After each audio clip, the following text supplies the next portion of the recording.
This video here from Project Veritas. We're not going to show the full thing. So if you don't know what Project Veritas does, essentially what they'll do is they'll set up honeypot scams online for like executives for big tech companies, for big pharma companies, and they'll get them to either go out with these attractive women or men if they're gay, and they'll get them to sit down over dinner. They'll have the hidden camera in their decoy's shirt or somewhere creative. And what they'll do is they'll get these people to confess to things about whatever their company's doing. They got Facebook or Twitter or one of those companies. They got an exec from them to confess to basically censoring conservatives at an unprecedented or at a disproportionate rate to liberals on a hidden camera. So this is probably their most groundbreaking. Go ahead and check it out. They actually catfished one of the top executives, not just some like lowly door guy, one of the top executives from Pfizer. They got him on hidden camera to make some shocking confessions. Check this out. Pfizer ultimately is thinking about mutating COVID? Well, that is not what we say to the public. No, don't tell anyone this. You probably don't tell anyone. You probably don't tell anyone. Okay? We're exploring, like, now, you know how the virus keeps mutating? Yeah. Well, one of the things we're exploring is, like, why don't we just mutate it ourselves so we could create undoubtedly develop new vaccines, right? So we have to do that. If we're going to do that, though, there's a risk of, like, as you could imagine, no one wants to be having a pharma company mutating viruses. It would be, like, very controlled to make sure that this virus that you mutate doesn't create something that, like, you know, goes everywhere. Something crazy. Is the way that the virus started in Wuhan. To be honest, like, it makes no sense if this virus popped out of nowhere. Like, yeah, I know. Meet Jordan Tristan Walker, a director. I love the Chris Hansen part at the end. Jordan Christian Walker thinks he's talking to a 12-year-old boy. Why can't they mutate my Viagra so it lasts for 8 days straight? Well, that's one of the side effects you're supposed to watch out for, man. Sounds like a good time to me.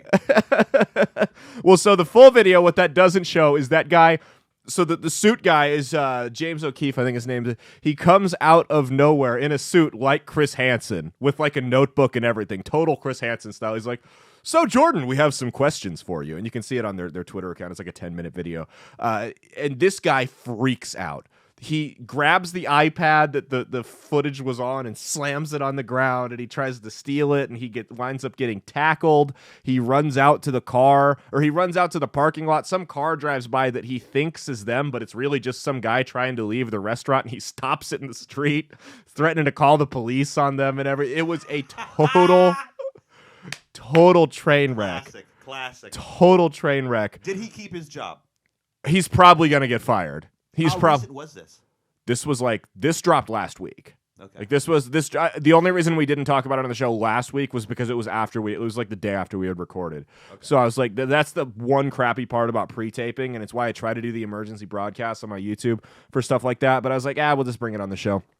But yeah, so I mean, it basically confirmed what we already knew, which was that the virus is made in the Wuhan lab. We all kind of figured that already. But the fact that he's admitting that they're mutating the virus to make more vaccines for it in a lab, that's like playing with fire. Aren't there like sci-fi movies about scientists that make these horrible viruses and they get out of control and escape the lab? And it's like, if they're at the point where they're mutating viruses...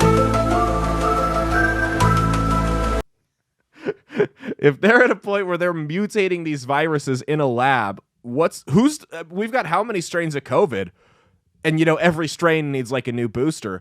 What's to say they haven't already released some of these strains out into the public? And we're like, well, we hope it's not going to kill a bunch of people, but we'll see. You know, like, this is insane to me. Hey, thanks for watching. If you liked what you saw, be sure to click the link in the description to get the full episode on Rumble. If you prefer to listen along, you could actually get us on Spotify, Spreaker, and iHeartRadio. You can also go to www.outlawstreamers.com to learn more about not just my show, but tons of other great shows and all the exciting projects they have coming up. Follow my socials at Caleb Isn't Funny on Twitter and Instagram, at Caleb Salvatore Comedy on the Chinese Spy app that is TikTok, and be sure to like and subscribe to this YouTube channel. Thanks, and we'll see you every Saturday for brand new episodes of That's Based. Peace.